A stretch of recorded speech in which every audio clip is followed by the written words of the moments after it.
Welcome শিক্ষা সংস্থান। আজকের আলোচনার বিষয় WBSSC SLST 9-10 এর যে ডকুমেন্টস ভেরিফিকেশন শুরু হয়েছে এবং যারা ইন্টারভিউ হয়তো কিছুদিনের মধ্যে দেবে, জোর কদমে তাই 9-10 এ ডাক পাওয়া প্রায় 40,000 ক্যান্ডিডেট সাবজেক্টে প্রস্তুতি শুরু করেছেন এবং শিক্ষা সংস্থান প্রতিনিয়ত এই interview tips, tricks, strategy, white board demo যাবতীয় কিন্তু ভিডিও আমরা আপলোড করছি আমাদের চ্যানেলে। যারা এখনো পর্যন্ত এই ভিডিওগুলো দেখেননি, দ্রুত আমাদের ডেসক্রিপশন বক্সে গিয়ে লিংক দেওয়া আছে, তার মাধ্যমে দেখুন। তবে আজকের আলোচনার বিষয় ইন্টারভিউ টিপস বলে কিছু ইন্টারভিউতে কিছু এই মুহূর্তে বিতর্কিত কিছু প্রশ্ন হয়, বিতর্কিত এবং কিছু পজিটিভ। তো সেই প্রশ্নের উত্তরগুলো আপনি এই যে ক্যান্ডিডেট, এই যে উড-বি টিচার কিভাবে দেবেন, কি দেবেন, সেটাই কিন্তু আমরা আলোচনা করব। নাম্বার 1, শিক্ষকদের ভোটে ডিউটি সমর্থন করেন কেন? এই প্রশ্ন। কারণ এই মুহূর্তে ভোট, এই ভোটের মধ্যে ইন্টারভিউ শুরু হলে বা ভোটের পরে হলেও এই প্রশ্ন কিন্তু প্রত্যেকের জন্য অবধারিত ভাবে থাকবে, আশা করা যায়। তো প্রথমত দেখুন, শিক্ষকদের ভোটের ডিউটি সমর্থন করেন কি করেন না। যদি এক কথা আপনি বলেন করেন, হ্যাঁ যদি বলেন, যদি আপনি প্রশ্নের উত্তর বলেন হ্যাঁ, কেন করেন প্রশ্ন। যদি বলেন না, না আপনি না বলেন, তাহলে প্রশ্ন কেন করেন। অর্থাৎ দুই দিকেই সমর্থন, আপনি করেন কিংবা করেন না, কেন, এটা কেন করেন, এটা কেন করেন না। তাহলে আপনি কি বলবেন যে একজন শিক্ষকের মূল কাজ হচ্ছে কি? একজন শিক্ষকের মূল কাজ শিক্ষার্থীর সর্বাঙ্গীন বিকাশ তথা সম্পূর্ণ বিকাশ।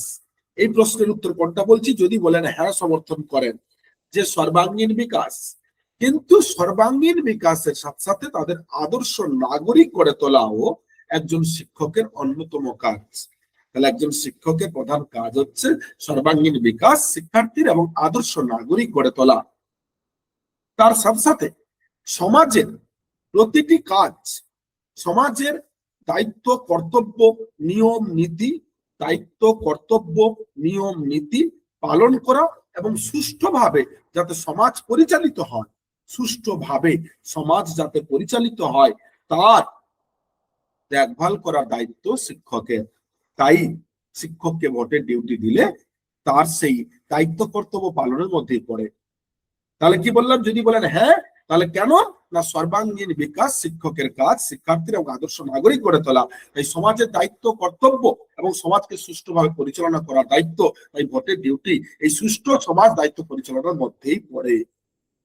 এইবারে যদি বলেন না কেন করেন না, তখন বলবেন এখান থেকে নিন, শিক্ষকের কাজ শিক্ষার্থীর সর্বাঙ্গীন বিকাশ এবং আদর্শ নাগরিক গড়ে তোলা এবং সমাজের দায়িত্ব কর্তব্য পালন করা।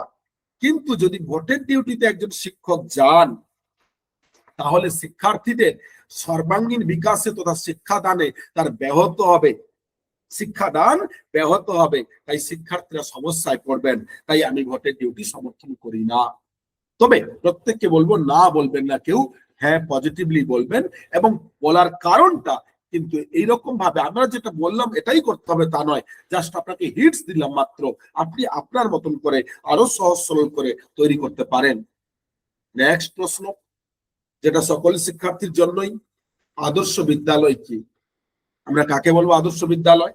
না যে বিদ্যালয়ে প্রত্যেকটি ক্লাস তথা প্রত্যেকটি শ্রেণীর পঠন পাঠনের জন্য ক্লাস ঘর আছে, শ্রেণীকক্ষ আছে, যে বিদ্যালয়ে প্রত্যেকটি শ্রেণীকক্ষ আছে এবং যে বিদ্যালয়ে টিচার এবং স্টুডেন্টের রেশিও তথা অনুপাত যথাযথ সঠিকভাবে পালন করা হয় এবং যেখানে টয়লেট আছে, ছেলে এবং মেয়ে বয়েজ এন্ড গার্লস যদি স্কুল হয় কোয়েড স্কুল, তাহলে বয়েজ এন্ড গার্লস এর আলাদা আলাদা টয়লেট আছে, প্লে গ্রাউন্ড আছে, খেলার মাঠ আছে, লাইব্রেরি আছে, কম্পিউটার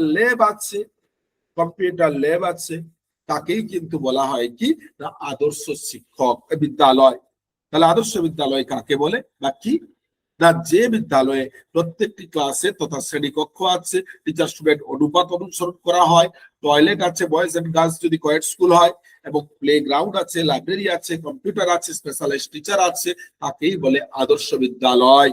অনেকে জানেন না, এই প্রশ্ন সহজ কিন্তু খুব ইজি উত্তর কিন্তু জানা নেই। তাই আজকে আমরা কিন্তু এটাই আলোচনা করছি।